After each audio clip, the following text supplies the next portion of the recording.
Hey, my Legion, how y'all doing today? Happy New Year, everybody. Hell, way to start it. I felt like crap all night, and then bad news. I might be losing a friend. I hope not, but let's see what happens. But I want to review a movie called New Year's Evil. I mean, I was thinking about doing a late night live stream last night. I didn't really feel like it. I was just kind of tired. Uh, and then I woke up. I took a nap. Woke up. Yeah, I saw the Kings of Horror was doing like a commentary track of uh New Year's Evil. It was weird. It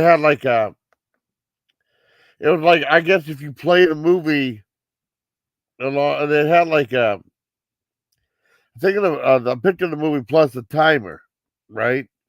I guess you can sync up the YouTube video with that and watch it. I mean, it's like those guys really weren't that. I mean, King of Horror is a good channel, but I mean, those guys weren't really that interesting.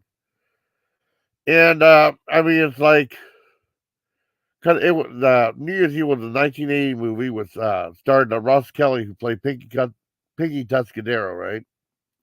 And also Kip Niven, who had been a bunch of well, I mean Ross Kelly was in a bunch of like guest starring roles on TV, and then she kind of faded in obscurity. She did voice work for Ralph Bakshi's American Pop. Whereas Kip Niven's still doing, I don't know if he's still doing work now, but he was.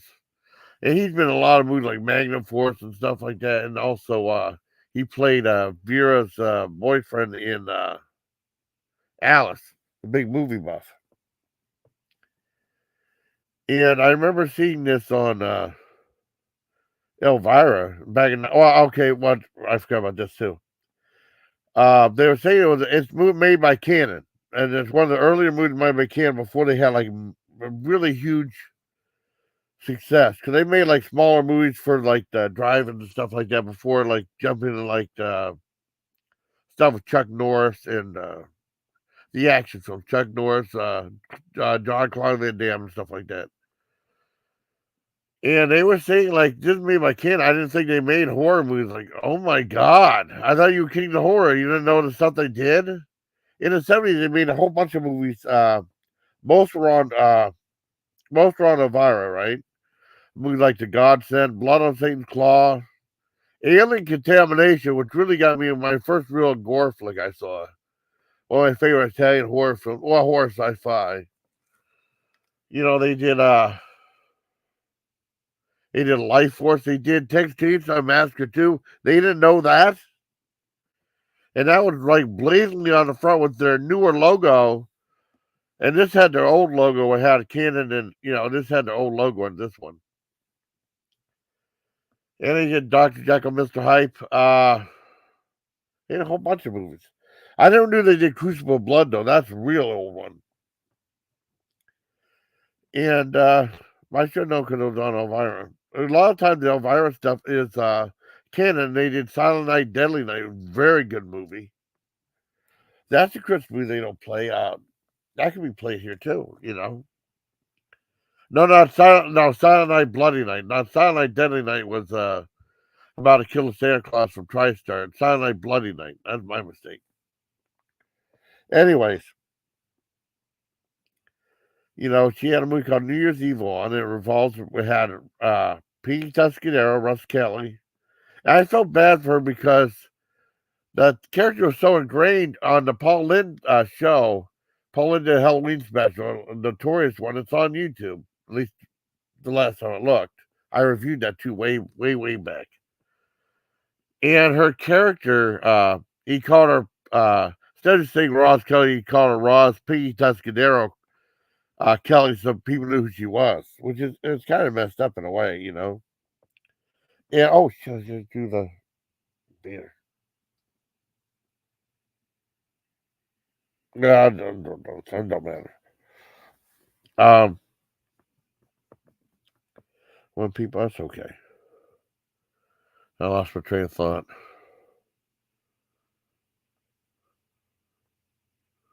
Yeah, I felt bad for. I mean, he had to say Roz Piggy Tuscadero, Piggy Tuscadero Kelly, so people knew who she was, which is sad too. You know.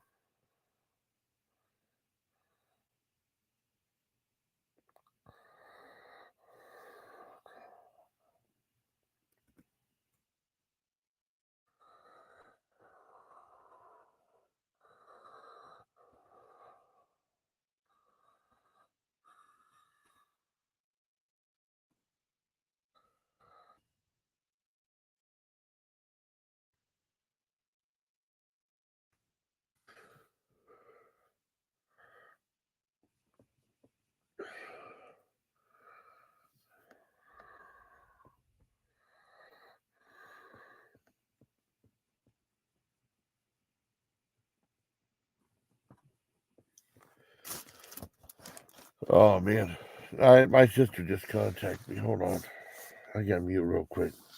I'm not feeling so good. Oh shit, what did I do? I put comments back on. There we go. No people commenting. It's okay.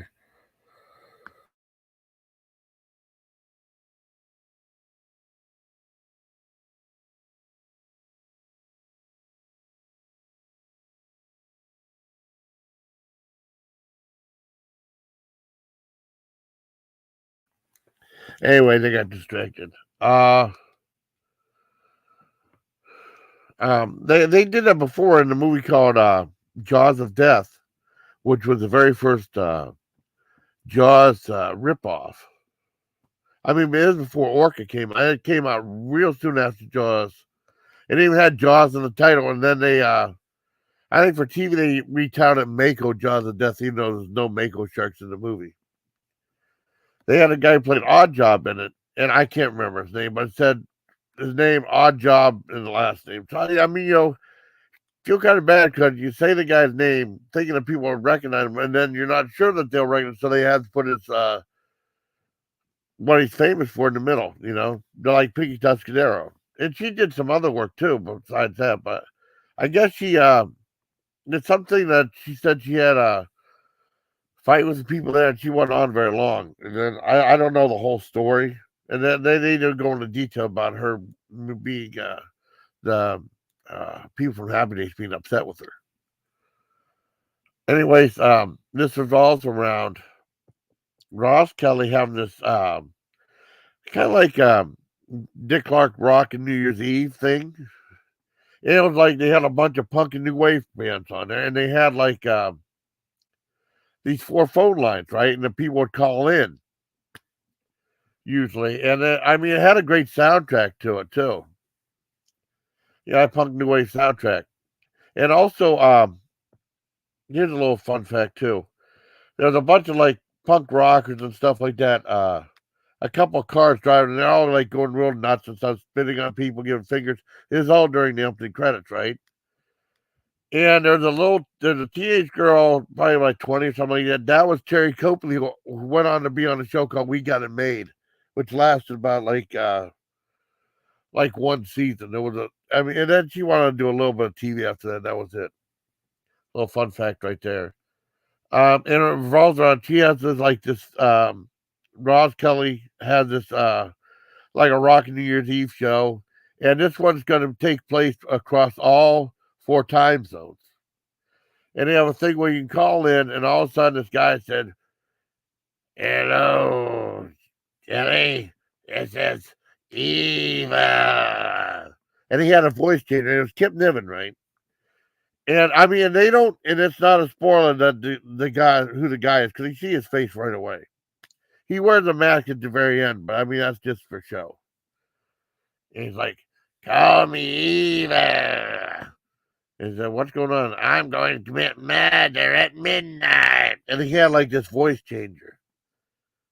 And he said, "I'm going to kill everyone. I'm going to kill one person through each time zone." Whenever each time zone hit midnight, he was going to commit murder, right? And he would record, and then he'd call back, and he'd say, "Do you remember me? This is Eva. Enjoy the replay." And then he would record on a tape recorder, and she listens to it, she freak out. And the second one was he went and he goes he has just these disguises. He put on like a mustache.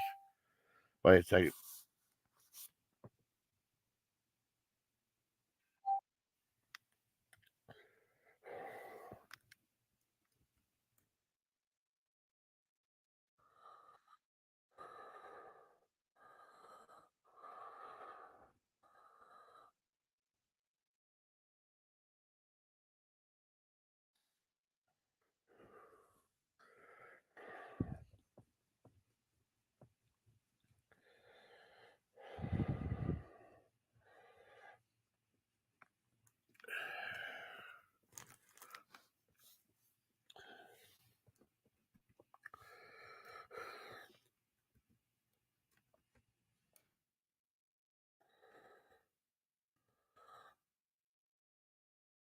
I'll tell my sister. Anyways, he went to like this nightclub. And that's where he found like this these two girls and this one really annoying girl. And then she thought she had a real high pitched voice. My dad like, will you kill her already? And it's funny because he goes she goes with him, but she takes her girlfriend too. And she talks to him, and that guy's like, "Oh my god, I'm in hell! Please, please save me now," or something like that. And he said, "I'm in the high cause." And he said, "Haikus, yeah, yeah, yeah." And then he says he gives her one girlfriend. He stopped at the liquor store. Why don't you go ahead? It's about midnight. Go ahead and buy the most expensive thing of champagne you can find, right?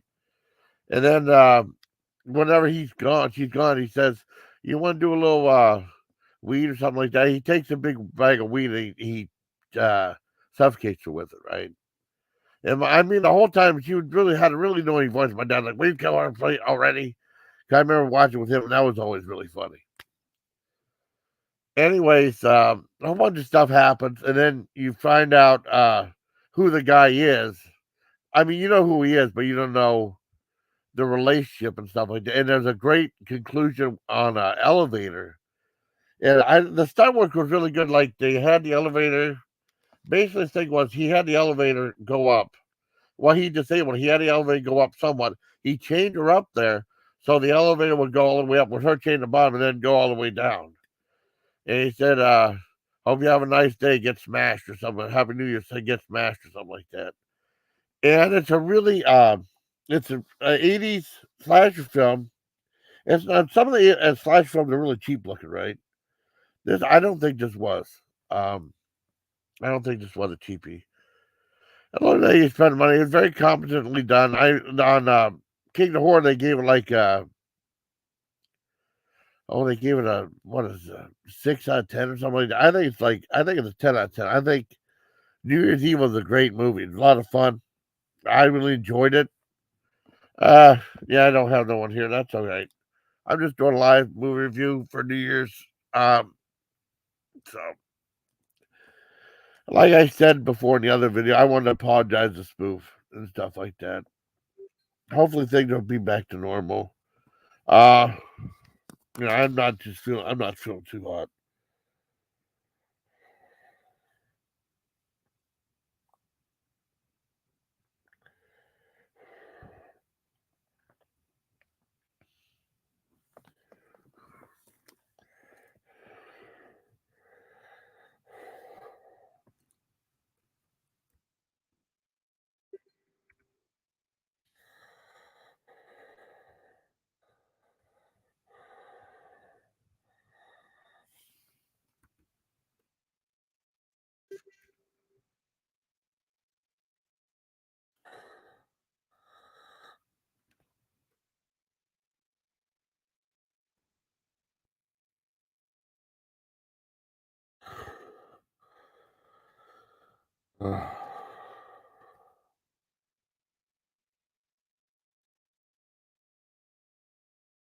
Like I said, I want to apologize to Spoof. So, I don't want to upset with me. Anyways, I don't have any viewers now. It's okay. It might be a flop of a live stream, but I want to keep up. I love the movie. I love the movie New Year's Eve. I think it's a great movie. I think it's a wonderful movie. If you're into like the slasher films of the '80s, I mean, it's when they were talking about Bloody New Year. I thought Bloody New Year was okay. I mean, there was one channel that would put up movies that said like for New Year's they said well everyone thinks of New Year's Eve, no one thinks of Bloody New Year. Bloody New Year was okay. It had a neat little poster like of skeleton blowing one of those noise makers or what do you call them with the hat on, you know. But that one's okay. But I thought New Year's Eve was really good, very compelling, great soundtrack and everything. I really liked it. I would love to have been able to play it, but I mean that ain't gonna happen, you know. So, like I said, if you watch my other video, I apologize, spoof, okay. Um, but I want to do this live movie review. I was planning on. I mean, it probably end up sucking, but oh well. I was gonna do it last night, but I just didn't feel like it, you know. And I was planning on doing like another live stream, but I just wasn't feeling it, you know. In a way, it's kind of a good thing, you know. So, hope you like the review, everybody. Till next time, please take care, Malik. Good night, everybody. Happy New Year.